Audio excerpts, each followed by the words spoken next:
ಸಮಾಜ ಕಲ್ಯಾಣ ಇಲಾಖೆಯ ಇಂದಿರಾ ಗಾಂಧಿ ವೃತ್ತಿ ಅಭಿವೃದ್ಧಿ ತರಬೇತಿ ಕೇಂದ್ರ ಅಂತ ಸುಮ್ನಹಳ್ಳಿ ಬಾಬು ಜಗಜೀವನ್ ರಾಮ್ ಭವನದಲ್ಲಿ ಇರುವಂಥದ್ದು. ಸೊ ಅದು ಮೊದಲು PETC ಅಂತ ಇತ್ತು. ಅಂದರೆ ಅದು ಅದನ್ನು ಚೇಂಜ್ ಮಾಡಿ ಅದರಲ್ಲಿ ಬರೀ KS, UPSC ಮತ್ತು ಏನು ಪ್ರಬುದ್ಧ ಈ ಥರ ಯೋಜನೆಗಳಿಗೆ ಮಾತ್ರ ಸೀಮಿತವಾಗಿತ್ತು. 2006ರಿಂದ ಚೆನ್ನಾಗಿ ಹೋಗ್ತಾ ಇತ್ತು. ಕೆಲವು ಎಮಿನೆಂಟ್ ಅಧಿಕಾರಿಗಳಿದ್ರು, ಚೆನ್ನಾಗಿ ನಡೆಸ್ಕೊಂಡು ಹೋಗ್ತಾ ಇದ್ರು. ಆ ಹೆಸರನ್ನ ಚೇಂಜ್ ಮಾಡಿ ಅಲ್ಲಿ ಇವಾಗ ಸ್ಕಿಲ್ಲಲ್ಲಿ ಹೆಂಗುಟ್ಟು ಎಲ್ಲ ಟ್ರೈನಿಂಗ್ ಇದೆ ಸರ್. ಆ ಟ್ರೈನಿಂಗ್ನ ಇಲ್ಲಿ ಓಪನ್ ಅಪ್ ಮಾಡಿದರು. ಓಪನ್ ಅಪ್ ಮಾಡಿ ಒಬ್ಬ ಪ್ರೊಬೇಷನರಿ ಇರೋವಂಥದ್ದು 2022 ಅವ್ರದ್ದು ಅಪಾಯಿಂಟು, 2024 ಅವ್ರದ್ದು ಪ್ರೊಬೇಷನರಿ ಕಂಪ್ಲೀಟ್ ಆಗುತ್ತೆ. 2023ರಲ್ಲೇ ಅಷ್ಟು ಹರಿಬರಿನಲ್ಲಿ ಅವ್ರನ್ನ ತೊಗೊಂಬಂದು CO ಮಾಡಿ ಟೋಟಲ್ ಬಿಲ್ಲಿಂಗು, ಸೈನಿಂಗು, ಚೆಕ್ ಸೈನಿಂಗ್ ಅಥಾರಿಟಿಯಿಂದ ಹಿಡಿದು ಟೆಂಡರ್ ಡಿಸಿಷನ್ ಮೇಕಿಂಗಿಂದ ಹಿಡಿದು ಕ್ಯಾನ್ಸಲೇಷನು, ಅಪ್ರೂವಲ್ಲು ಅವರೊಬ್ಬರಿಗೆ ಸುಪ್ರೀಂ ಪವರ್ ಕೊಟ್ಬಿಟ್ರು. ಅಲ್ಲಿದ್ದು ಡೈರೆಕ್ಟರ್ ಇದ್ದವ್ರನ್ನ ಬೈಪಾಸ್ ಮಾಡಿದರು. ಡೈರೆಕ್ಟ್ರಿಗೆ ಏನೂ ಸಂಬಂಧನೇ ಇಲ್ಲ. ಎಂಟೈರ್ ಯೋಜನೆ, ಅದಕ್ಕೂ ಡಾಕ್ಯುಮೆಂಟ್ ಇದೆ ಸರ್. ಎಂಟೈರ್ ಯೋಜನೆ ಇವರೊಬ್ಬರ ಕೈನಲ್ಲೇ ಇರಬೇಕು, ಇನ್ಯಾರಿಗೂ ಫೈಲ್ ಹೋಗೋ ಹಾಗಿಲ್ಲ. ಆ ಥರದ್ದೊಂದು ಮಾಡಿ ಟೋಟಲಿ ಆ ವರ್ಷದಲ್ಲಿ ಏನು ಅಮೌಂಟು ಈ ಇಲಾಖೆಗೆ ಬಂತು ಅಷ್ಟು ಅಮೌಂಟಿಗೆ ಇವರು ಆ್ಯಕ್ಷನ್ ಪ್ಲ್ಯಾನನ್ನು ಮಾಡಿಕೊಂಡು drone, basic drone, advance drone, PC, PSI, gig worker, ಆಮೇಲೆ ಇದು ಪ್ಯಾರಾಮೆಡಿಕಲ್ಲು ಮತ್ತು ಇನ್ನೊಂದಷ್ಟು AC-SAD ಆ ಥರದ್ದು ಈ ಥರಲ್ಲ ಎಲ್ಲ ಅದು ಪಟ್ಟಿನೂ ನಾನು ಕೊಡ್ತೀನಿ ಸರ್. ಒಂದು 15-16 ಪ್ರೋಗ್ರಾಮ್ಗಳನ್ನು ಮಾಡಿದರು. ಅದರಲ್ಲಿ ಮುಖ್ಯವಾಗಿ ಟೆಂಡರ್ಗಳು ಯಾವ್ದು ಮಾಡಿದರು, ಟೆಂಡರಲ್ಲಿ ಅಕ್ರಮವಾಗಿ ಮಾಡಿರುವಂಥದ್ದು. ಟೆಂಡರ್ ಪ್ರಕ್ರಿಯೆಯಲ್ಲಿ ಟೆಂಡರಲ್ಲಿ ಯಾರಿಗೂ ಎಲಿಜಿಬಿಲಿಟಿ ಇಲ್ಲದೇ ಇದ್ದವ್ರನ್ನ ತೊಗೊಂಡು ಬಂದು 1 ವರ್ಷ 2 ವರ್ಷ ಆಗಿರೋರನ್ನ ಅವ್ರಿಗೆ ಲೀಡ್ ಬಿಡ್ಡರ್ಗೆ ಬೇರೆ ಯಾರನ್ನೋ ಈ ಕ್ಷೇತ್ರಕ್ಕೆ ಸಂಬಂಧನೇ ಇರಲ್ಲ ಸರ್. ಇವಾಗ ನೀವು PC, PSI ಡ್ರೋನ್ ಟ್ರೈನಿಂಗ್ ಮಾಡಬೇಕಂದ್ರೆ ಆ ಕ್ಷೇತ್ರದವ್ರನ್ನೇ ನೀವು ಕನ್ಸಾರ್ಟಿಯಂ ಮಾಡಬೇಕು, ಜಾಯಿಂಟ್ ವೆಂಚರ್ ಮಾಡಬೇಕು. SC ST ಸಮುದಾಯದ ತರಬೇತಿ ಕೇಂದ್ರಗಳು ಹೋದಾಗ ಅವ್ರಿಗೆ ಮಾಡೋದಿಲ್ಲ, ಕೊಡೋದಿಲ್ಲ, ನಿಮ್ಗೆ ಎಲಿಜಿಬಿಲಿಟಿ ಇಲ್ಲ ಅಂತ ಹೇಳ್ತಾರೆ. ಬೇರೆಯವ್ರು ಹೋದಾಗ ಇಮಿಡಿಯೇಟ್ 1 ವರ್ಷ 2 ವರ್ಷ ಆಗಿದ್ರೆ ಅವ್ರಿಗೆ ಎಲಿಜಿಬಿಲಿಟಿ ಬರುತ್ತೆ. ಹೇಗೆ ಅಂದರೆ ಕನ್ಸಾರ್ಷಿಯಂ ಅಂತ ಜಾಯಿಂಟ್ ವೆಂಚರ್ ತೊಗೊಂಡು ಒಬ್ಬ ಬಿಲ್ಡಿಂಗ್ ಕಾಂಟ್ರಾಕ್ಟರ್ಗೆ ಸೇರಿಸ್ತಾರೆ ಸರ್. ಕನ್ಸಾರ್ಷಿಯಂ ಲೀಡ್ ಬಿಡ್ಡರ್ ಮಾಡ್ತಾರೆ. ಬಿಲ್ಡಿಂಗ್ ಯಾವ ಸಮಯದಲ್ಲಿ, ಯಾವ ವರ್ಷದಲ್ಲಿ ಇದಾಗಿರೋದು? 2023ರಿಂದ 25ನೇ ವರ್ಷದವರೆಗೆ ನಡೆದಿರುವಂಥದ್ದು ಹಗರಣ ಸರ್. ಈ ಹಗರಣದಲ್ಲಿ ಮುಖ್ಯ ಅಧಿಕಾರಿಗಳು ಯಾರಿದ್ರು ಇದಕ್ಕೆ ಸಂಬಂಧಪಟ್ಟಂಗೆ? ಸರ್ ನಾನು ಹೇಳ್ತೀನಿ ಸರ್. ಮುಖ್ಯವಾಗಿ ಇದು ಮಣಿವಣ್ಣನ್ ಸರ್ ಇದ್ರು, ಪ್ರಿನ್ಸಿಪಲ್ ಸೆಕ್ರೆಟರಿ. ಅದಾದಮೇಲೆ ರಾಕೇಶ್ ಸರ್ ಇದ್ರು, ಕಮಿಷನರು. ಮತ್ತು ಅಂಜುಮ್ ಹಫೀಸ್ ಅಂತ KS ಆಫೀಸರು. ಇವರು ಡೈರೆಕ್ಟ್ರಾಗಿ ಸತ್ಯಶ್ರೀ ಅಂತ ಇದ್ದರು. ಸತ್ಯಶ್ರೀ ಅವ್ರಿಗೂ ಏನೂ ಪವರ್ ಇರಲಿಲ್ಲ. ಅವ್ರಿಗೆ ಹಿಂದೆ PTCನಲ್ಲೂ ಕೆಲಸ ಮಾಡಿಕೊಂಡು 2006ರಿಂದ ಹಿಂದಿಂದನೂ ಮಾಡ್ಕೊಂಡು ಬಂದಂಥವ್ರು. ಅದು ಸ್ವಲ್ಪ ಕ್ಲೀನ್ ಹ್ಯಾಂಡ್ ಇರೋವಂಥದ್ದು. ಅವರಿಗೆ ಯಾವುದೇ ಸೈನಿಂಗ್ ಅಥಾರಿಟಿ ಇರಲಿಲ್ಲ. ಸೊ ಎಲ್ಲವೂ ಡಿಸಿಷನ್ ಮೇಕರ್ ಇವರೇ ಆಗಿ ಮಾಡಿರುವಂಥದ್ದು. ಜೊತೆಗೆ ಇವರು ತನ್ನ ಏನು ಟೆಂಡರ್ಗಳಲ್ಲಿ ನಾನು 40% ಕಮಿಷನ್ ರ್ಯಾಕೆಟ್ ಅಂತ ಹೇಳಿದ್ದೀನಿ, ಅದಕ್ಕೆ ಪೂರಕವಾಗಿ ಯಾವುದೇ ಒಂದು ಪ್ರೋಗ್ರಾಮ್, ಯಾವುದೇ ಟೆಂಡರು ಜಸ್ಟು ಎನ್ರೋಲ್ಮೆಂಟ್ ಆಗ್ತಾ ಇದ್ದಂಗೆ 40% ಅಮೌಂಟ್ ರಿಲೀಸ್ ಮಾಡ್ತಾರೆ ಸರ್. ಫಸ್ಟೇ ಬೈ ಕ್ಯಾಶಲ್ಲಿ ತೊಗೊಳ್ತಾರೆ. ಮಾಡಿರೋವಂಥವ್ರು ಭಾಳಷ್ಟು ಜನ ಇದ್ದಾರೆ. ಅವ್ರ ತಾಯಿ ಅಕೌಂಟ್ಗೆ ಬೈ ಕ್ಯಾಶು ಡೆಪಾಸಿಟ್ ಮಾಡಿದ್ದಾರೆ. ಈಗ ನೀವು ಇಷ್ಟೊಂದು ದೊಡ್ಡ ಮಟ್ಟದ ಹಗರಣ, 100 ಕೋಟಿ ರೂಪಾಯಿ ಹಗರಣ ಅಂತ ಹೇಳ್ತಾ ಇದ್ದೀರಿ. ಇದಕ್ಕೆ ಸಂಬಂಧಪಟ್ಟಂಥ ದಾಖಲೆಗಳ ಸಮೇತ ಈಗಾಗಲೇ ಎಲ್ಲಾದರೂ ದೂರನ್ನು ಕೊಟ್ಟಿದ್ದೀರಾ? ಯಾಕೆ ಕ್ರಮ ಕೈಗೊಳ್ತಾ ಇದ್ದಾರೆ?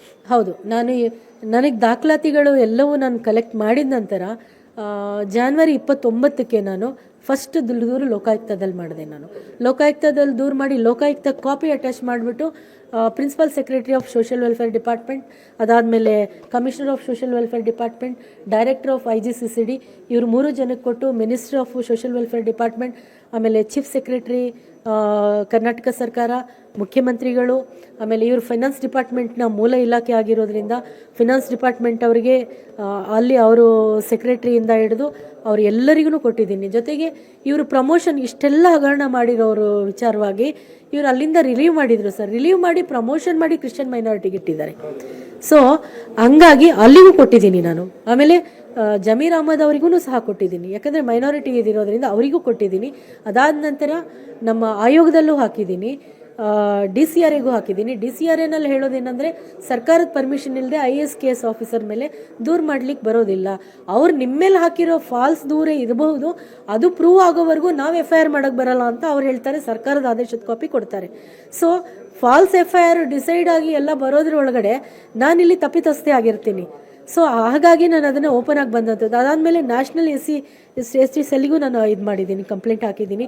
PMO ಆಫೀಸಿಗೂ ನಾನು ಕಂಪ್ಲೇಂಟ್ ಹಾಕಿದ್ದೀನಿ. ನ್ಯಾಷನಲ್ ಹ್ಯೂಮನ್ ರೈಟ್ಸ್ ಕಮಿಷನಿಗೆ ಕಂಪ್ಲೇಂಟ್ ಹಾಕಿದ್ದೀನಿ. ಸ್ಟೇಟ್ ಹ್ಯೂಮನ್ ರೈಟ್ಸ್ ಕಮಿಷನ್ಗೆ ನಾನು SJ ಪಾರ್ಕ್ ಪೊಲೀಸ್ ಸ್ಟೇಷನ್ ಅವ್ರ ಮೇಲೆ ಮತ್ತು ಈ ಅಂಜುಮ್ ಹಫೀಜ್ ಅವ್ರು ಮಾಡಿರೋ ಅಕ್ರಮಗಳ ಮೇಲೆ ಅವ್ರ ಮೇಲೂ 2 ದೂರು ಹಾಕಿದ್ದೀನಿ. ಸೊ ಇಷ್ಟೆಲ್ಲ ಆದ್ರೂ ಆ ವ್ಯಕ್ತಿ ನನ್ನ ಮೇಲೆ ಈ ಫಾಲ್ಸ್ FIR ಕಾಪಿನ ನಾನು ಹಾಕಿರೋ ಎಲ್ಲದಕ್ಕೂ ಅಟ್ಯಾಚ್ಮೆಂಟ್ ಅಂತ ಹಾಕಿ ನಾನು ಇವ್ರ ಮೇಲೆ FIR ಮಾಡಿದ್ದೀನಿ ಅಂತ ಕೊಟ್ಕೊಂಡು ಹೋಗ್ತಾ ಇದ್ದಾರೆ. ಆಯಿತು, ನಾನು ಎಲಿಗೇಷನ್ ಮಾಡಿದ್ದೀನಿ, ನನಗೊಂದು ನೋಟಿಸ್ ಕೊಡಬೇಕಲ್ವಾ? ನಿಮ್ಮ ಹತ್ರ ಇದಕ್ಕೆ ಸಂಬಂಧಪಟ್ಟಂಗೆ ಏನು ಆಧಾರ ಇದೆ ಪ್ರೂವ್ ಮಾಡಲಿಕ್ಕೆ? ನೀವು ತೊಗೊಂಡು ಬನ್ನಿ ಅಂತ ನನಗೆ ಕೇಳಬೇಕಲ್ಲ. ಎಲ್ಲರನ್ನೂ ಕೇಳ್ತಾ ಇದ್ದೀನಿ, ನನಗೊಂದು ನೋಟಿಸ್ ಕೊಡಿ, ನನಗೊಂದು ಅವಕಾಶ ಕೊಡಿ, ಐ ವಿಲ್ ಪ್ರೂವ್ ಅಂತ ಹೇಳಿ. ಇದುವರೆಗೂ ಅದಕ್ಕೆ ಸಂಬಂಧಪಟ್ಟಂಗೆ ಯಾವುದೇ ಆ್ಯಕ್ಷನ್ ಆಗ್ತಾ ಇಲ್ಲ. ಸರ್ಕಾರ ಯಾಕೆ ಅಷ್ಟು ಅವ್ರನ್ನ ಪ್ರೊಟೆಕ್ಟ್ ಮಾಡ್ಕೊತಾ ಇದೆ? ಮಿನಿಸ್ಟ್ರಿ ಯಾಕೆ ಪ್ರೊಟೆಕ್ಟ್ ಮಾಡ್ಕೊತಾ ಇದ್ದಾರೆ? ಕಮಿಷನರ್ ಯಾಕೆ ಪ್ರೊಟೆಕ್ಟ್ ಮಾಡ್ಕೊತಾ ಇದ್ದಾರೆ? ಪ್ರಿನ್ಸಿಪಲ್ ಸೆಕ್ರೆಟರಿ ಯಾಕೆ ಪ್ರೊಟೆಕ್ಟ್ ಮಾಡ್ಕೊತಾ ಇರೋದು ಬಹಳ ದೊಡ್ಡ ಪ್ರಶ್ನೆ. ಸೊ ನಾವು ಅಕ್ರಮವಾಗಿರೋ ಅಮೌಂಟನ್ನ, ನಮ್ಮ ಸಮುದಾಯದ ಅಮೌಂಟ್ನ ನಾವು ಕೇಳಬಾರ್ದಾ? ಕೇಳಿದ್ರೆ ನಾವು ಎಕ್ಸ್ಟೋರ್ಷನ್ ಮಾಡ್ತೀವ? ನಾನು ಅಟೆಂಪ್ಟ್ ಟು ಮರ್ಡರ್ ಮಾಡ್ತೀನ? ನಾನು ಕ್ರಿಮಿನಲ್ ಇದ್ದೀನ? ನನ್ನ ಫ್ಯಾಮಿಲಿಯವ್ರನ್ನ ಹೆದರಿಸುವಂಥದ್ದು, ಎಲ್ಲೆಲ್ಲಿಂದ ನಾವು ಬೆದರಿಕೆ ಹಾಕುವಂಥದ್ದು, ಮನೆ ಹತ್ರ ರೌಡಿ ಎಲಿಮೆಂಟ್ ಕಳಿಸೋದು, ಕಾರ್ಗಳು ಫಾಲೋ ಮಾಡಿಸುವಂಥದ್ದು, ಮನೆ ಬಾಗಿಲುಗಳನ್ನು ಹೊಡೆಯುವಂಥದ್ದು, ಏನೇನೆಲ್ಲ ಮಾಡ್ತಾ ಇದ್ದಾರೆ. ಈಗ ನೆಕ್ಸ್ಟ್ ಮೇಡಮ್, ಈಗ ಇಷ್ಟೆಲ್ಲ ನೀವು ಆರೋಪ ಮತ್ತು ಕಂಪ್ಲೇಂಟ್ ಎಲ್ಲ ಮಾಡಿದ್ದೀರಾ, ಈಗ ನೆಕ್ಸ್ಟ್ ಸ್ಟೆಪ್ ನೀವು ಯಾವ ರೀತಿ ಹೋರಾಟ ಇರುತ್ತೆ ನಿಮಗೆ? ಇಲ್ಲ, ನಾವು ಇವಾಗ ನೆಕ್ಸ್ಟ್ ವೀಕು ನಾನು ಮತ್ತೆ ಇನ್ನಷ್ಟು, ಯಾಕಂದರೆ ಪೂರ್ತಿ ಡಾಕ್ಯುಮೆಂಟ್ ರಿಲೀಸ್ ಮಾಡಲಿಕ್ಕಾಗಿಲ್ಲ. ಲಾಸ್ಟ್ ವೀಕ್ ಈಗ ಒಂದು 2-3 ದಿನದಲ್ಲಿ ನನ್ನ ಫೋನನ್ನು ಸ್ನ್ಯಾಚ್ ಮಾಡ್ಕೊಳ್ಳಿಕ್ಕೆ ಟ್ರೈ ಮಾಡಿದೆ SJ ಪಾರ್ಕ್ ಪೊಲೀಸ್ ಸ್ಟೇಷನ್ ಅವರು ಏನೋ ಒಂದು ಸಣ್ಣ, ನನಗೆ ಪ್ರಿಲಿಮಿನರಿ ಇದು ಕೋರ್ಟಲ್ಲಿ ಇಂಟ್ರಿಮ್ ಪ್ರೊಟೆಕ್ಷನ್ ಇದೆ, ಮತ್ತು ನಾನು ಸ್ಟೇಷನ್ ಬೇಲೆ ಮಾಡಿದ್ದಾರೆ, ಅವರು ತನಿಖೆಗೆ ಸಹಕಾರ ಮಾಡ್ತಾ ಇದ್ದೀನಿ, ಒಂದು ಸಣ್ಣ ಪ್ರೊಸೀಜರ್ ಬಾಕಿ ಇದೆ ಮೇಡಮ್ ಬನ್ನಿ ಅಂತ ಕರೆದು ನನ್ನ ಹಿಂದೆಡೆ ಯಾರೋ ಒಂದು ಇಲ್ಲಿಗಲ್ ಎಲಿಮೆಂಟ್ಸ್ಗಳನ್ನ ನಿಲ್ಲಿಸಿ ಫೋನ್ ಸ್ನ್ಯಾಚ್ ಮಾಡೋಕ್ಕೆ ಬಂದರು.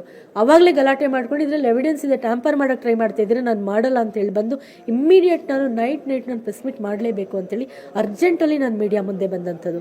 ಯಾಕಂದರೆ ಡಾಕ್ಯುಮೆಂಟ್ ಟ್ಯಾಂಪರ್ ಆಗ್ಬೋದು, ನಾನೇ ಇಲ್ದಂಗೆ ಆಗ್ಬೋದು, ಇಲ್ಲ ಏನಾದರೂ ಆಗೋ ಚಾನ್ಸಸ್ ಇದೆ. ಹಾಗಾಗಿ ನಾನು ಎಲ್ಲರ ಮುಂದೆ ನಾನು ಅದನ್ನು ತೆರೆದಿಟ್ಬಿಡ್ಬೇಕು. ಅಟ್ಲೀಸ್ಟ್ ಮುಂದಕ್ಕೆ ನಾನು ಇರ್ತೀನೋ ಬಿಡ್ತೀನೋ ನನಗೆ ಗೊತ್ತಿಲ್ಲ, ಆದರೆ ಹಗರಣ ನಾನು ಏನು ಇದು ಮಾಡಿದ್ದೀನಿ ಅದನ್ನು ಜನಗಳ ಮುಂದೆ ತರಬೇಕು. ನಾನು ಮಾಡಲಿಲ್ಲ ಅಂದರೂ ನಾನು ಇನ್ನೂ ಅಣ್ಣ ತಮ್ಮಂದಿರಿದೆ, ಅವರಾದರೂ ಆ ಹೋರಾಟವನ್ನು ಮುಂದುವರಿಸ್ಕೊಂಡು ಹೋಗಲಿ ಅನ್ನೋ ನಿಟ್ಟಿನಲ್ಲಿ ನಾನು ಹೊರಗಡೆ ಬಂದಿದ್ದೀನಿ. ಮುಂದಿನ ದಿನಗಳಲ್ಲಿ ಇಡೀ ರಾಜ್ಯಾದ್ಯಂತ ಇವಾಗ ಜಿಲ್ಲೆಗಳಿಂದ ದೂರುಗಳಾಗುತ್ತೆ, DC ಮುಖಾಂತರ ರಾಜ್ಯಪಾಲರಿಗೆ ದೂರು ಕೊಡ್ತೀವಿ.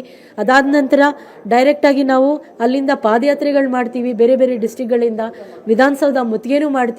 ಕ್ರಮ ಜರುಗಿಸಲಿಲ್ಲ ಅಂದರೆ ದೊಡ್ಡ ಮಟ್ಟದ ಹೋರಾಟವನ್ನು ರೂಪುರೇಷೆ ಆಲ್ರೆಡಿ ಸಿದ್ಧವಾಗಿದೆ. ಹಾಗಾಗಿ ಸರ್ಕಾರ ಕೇಳೋದು, ನಮ್ಮ ಬಲದಿಂದ ನಮ್ಮ ಬೆಂಬಲದಿಂದ ಬಂದಿರೋಂಥ ಸರ್ಕಾರ, ನಮ್ಮ SCP TSP ಹಣ ನಮ್ಗೆ ಉಪಯೋಗ ಆಗ್ತಾ ಇಲ್ಲ, ಕೊಡ್ತಾ ಎಲ್ಲ ಡೈವರ್ಟ್ ಆಗ್ತಾ ಇದೆ, ಕೊಡ್ತಾ ಇರೋ ಒಂದು ಸ್ವಲ್ಪ ಅಮೌಂಟು ತಿಂದು ಹಾಕ್ತಾ ಇದ್ದಾರೆ. ನಮ್ಮ ಹೆಸರಿನಲ್ಲಿ ನೀವು ಯಾಕೆ ಈ ಥರ ಮಾಡ್ತಾ ಇದ್ದೀರಾ? ಪ್ರಶ್ನೆ ಮಾಡಿದ್ರೆ ನಮ್ಮ ಬಾಯಿನೇ ಮುಚ್ಚಿಸೋದು, ನಮ್ಮನ್ನೇ ಕೊಲ್ಲುವಂಥ ಕೆಲಸಗಳು ನಡೀತಾ ಇದೆ ಅನ್ನುವಾಗ ನಾನೇನು ಹೇಳಲಿ ಸಿದ್ದರಾಮಣ್ಣ ಅವರೇ, ನಿಮ್ಮ ಮೇಲೆ ಅಪಾರವಾದ ಗೌರವ, ಆದರೆ ಈ ಮಟ್ಟಕ್ಕೆ ನಮ್ಮನ್ನು ತುಳಿಯುವಂಥದ್ದು, ಈ ಮಟ್ಟಿಗೆ ನಮ್ಮನ್ನು ನೆಗ್ಲೆಕ್ಟ್ ಮಾಡುವಂಥದ್ದು.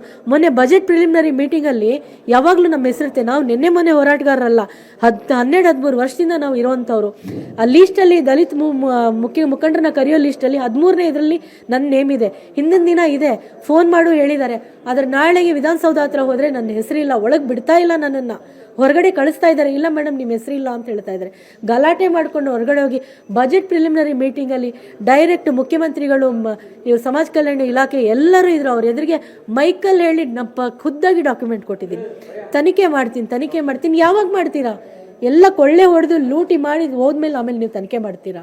ಯಾಕೆ ಈ ಥರದ್ದು ಮೌನ ಅನ್ನೋದು ಅರ್ಥ ಆಗ್ತಾ ಇಲ್ಲ ಸರ್ ನನಗೆ.